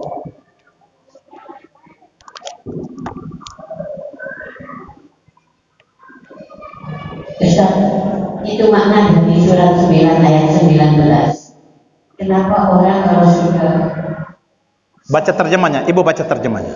terjemahan Surat At-Taubah ayat 19. Surat 9 ayat 19. Apakah orang-orang yang memberi minuman kepada orang-orang yang menjalankan haji dan mengurus Masjidil Haram, kamu samakan dengan orang yang beriman kepada Allah dan hari kemudian? Bukan ayat 17, Bu. Bukan ayat 19, ayat 17, Bu. Saya bertanya, surat 9 ayat 19. Ayat 19. Nah, terus. Terus kamu samakan dengan orang yang beriman kepada Allah dan hari kemudian serta berjihad di jalan Allah, mereka tidak sama di sisi Allah. Allah tidak memberikan petunjuk kepada orang-orang yang saleh. Pertanyaannya, orang sakit sudah agak parah, baca surat itu. Setelah saya baca, apa ini hubungannya dengan orang yang sakit? orang apa, Bu, yang baca ayat itu? Surat Taubah. Iya, saya tahu. Ibu tadi orang apa selalu baca ayat itu? Orang sakit. Orang sakit, Ada lama itu. Sudah banyak-banyak kamu baca surat 9 ayat 19.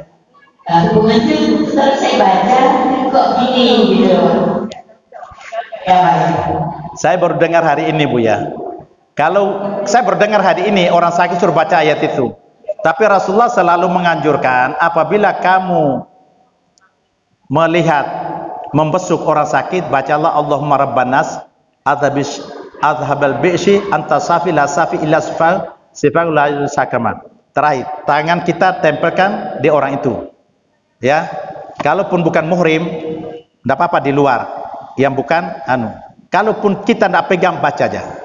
Itu sunnah Rasulullah. Tapi kalau sudah baca ayat ini, saya baru dengar ini. Ya. Tapi karena dia suatu keyakinan, boleh-boleh saja. Boleh-boleh saja. Ada kala orang cukup dengan istighfar. Nasihati, Pak, banyak istighfar. Insya Allah. Karena istighfar itu bukan saja mengampuni dosa, bisa menyembuhkan penyakit, bisa mendatangkan rezeki. Istighfar. Astaghfirullahaladzim. Atau kasih itu saya baru memahami. ya itu tadi dari keyakinan. Kenapa? Seperti ayat 17 surat Taubah. Maka lil musyrikin ayyamuru masajidallah. Apakah orang-orang musyrik itu yang memakmurkan masjid itu sama dengan orang-orang beriman? Mereka tidak sama. Sama seperti ayat 19. Apakah sama orang-orang yang memberi makan, memberi minum kepada orang-orang yang berada di Masjidil Haram itu sama dengan orang yang beriman? Tidak sama. Mereka yang beri sekedar memberi makan. Tapi orang beriman itu pasti iman kepada Allah Subhanahu wa taala. Jadi kalau ayat itu dibacakan untuk orang sakit, sama seperti orang kalau mau meninggal atau orang yang sakit keras, bacakan surat Yasin, bacakan Waqiah, bacakan Al-Mulk, Tabarakallah. Kalau yakin silakan, tidak apa-apa. Tapi jangan kita salah gunakan.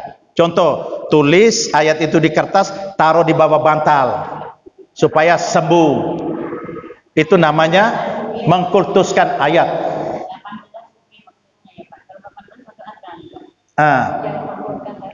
Coba. Kalau 18 itu memakmurkan masjid kan? Sesungguhnya memakmurkan masjid Allah hanyalah orang-orang yang beriman kepada Allah dan hari kemudian, serta tetap melaksanakan sholat, menunaikan zakat dan tidak takut kepada apapun kecuali kepada Allah. Maka mudah-mudahan mereka termasuk orang-orang yang dapat petunjuk. Bu, kita ini dalam keadaan sehat kan? Kita dalam keadaan sehat. Jagalah kesehatan kita hingga akhir zaman, hingga akhir kematian, hingga akhir hidup kita dengan sehat selalu. Gimana caranya? Soal mati qadarullah, ketentuan pasti. Dimanapun kita pasti mati. Tapi untuk menjaga kesehatan, apa kata Allah? Perbanyaklah mendekatkan diri kepada Allah Subhanahu wa taala dengan solat dan baca Al-Quran. Baca Al-Quran. Wa nunazzilu minal Qur'an ma huwa shifa. Surat Al-Isra ayat 82. Baca Al-Quran banyak, Bu. Istighfar. Setelah itu apa? Ayat selanjutnya tadi, zakat, infak, sedekah, itu menyelamatkan kita dari segala macam musibah. Sedekah, jangan pelit. 2.000 bagi kita kecil, tapi bagi orang yang terima sangat membutuhkan. Di saat dia haus, kita memberi air segelas, Masya Allah, enak ya, luar biasa, lega hati, pahalanya luar biasa.